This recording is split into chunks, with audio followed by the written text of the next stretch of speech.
কই গো বন্ধুরা, কোথায় গেলে সব?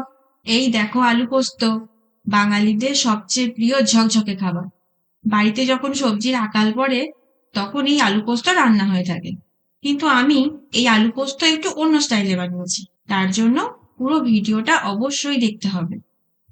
আমি এখানে যা যা নিয়েছি তা হলো নুন পরিমাণ মতো, সর্ষের তেল, পোস্ত, কাশ্মীরি লাল মির্চ, কাঁচা লঙ্কা আর গোটা শুকনো লঙ্কা। আর এই যে চলে এলো একদল মুখ থ্যাবড়া আলু। এদেরকে আজ কেটে নুন ঝাল মাখিয়ে পোস্ত দিয়ে খাবো। প্রথমে এইভাবে ছাল ছাড়িয়ে আলুগুলোকে আলাদা করে রাখো। তারপর সুযোগ বুঝে এইভাবে একটা একটা করে পিস পিস করে কেটে ফেলো। দেখো কত সুন্দর চৌকো চৌকো আকার দিয়েছি।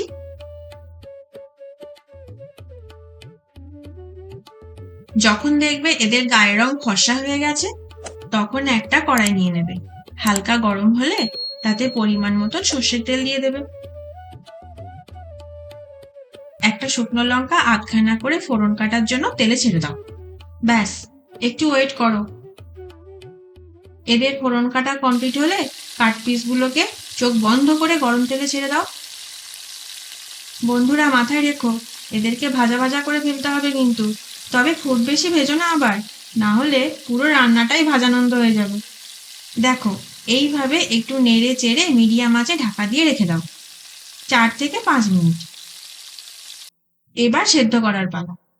2-3 কাপ মতো জল দিয়ে ঢাকা দিয়ে ভালো করে সেদ্ধ করে নাও। আঁচ কিন্তু মিডিয়ামেই রাখবে।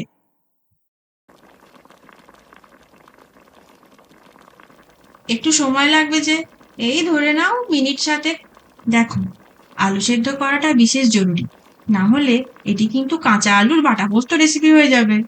সেদ্ধ হয়েছে কিনা দেখতে হলে এইভাবে খুন্তি দিয়ে গুটিয়ে গুটিয়ে চেক করে নাও। যখন দেখবে আলুটা তৈরি হয়ে গেছে তখন পোস্ত বাটাটা দিয়ে দাও।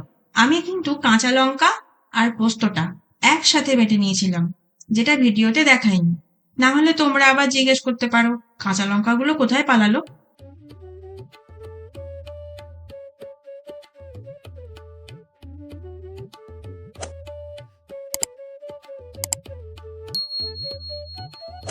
আলু পোস্তটা কি সুন্দর থকথকে হয়েছে না? এবার নুন দিয়ে দাও আর দিয়ে দাও কাশ্মীরি লাল মির্চ। এটা আমি হালকা কালারের জন্য করেছি। তুমি বেশি কালারিং করতে চাইলে ফুড কালার দিতে পারো, তারপর বাড়িতে দাঙ্গা বেঁধে গেলে আমি ভাই এর জন্য দায়ী নই।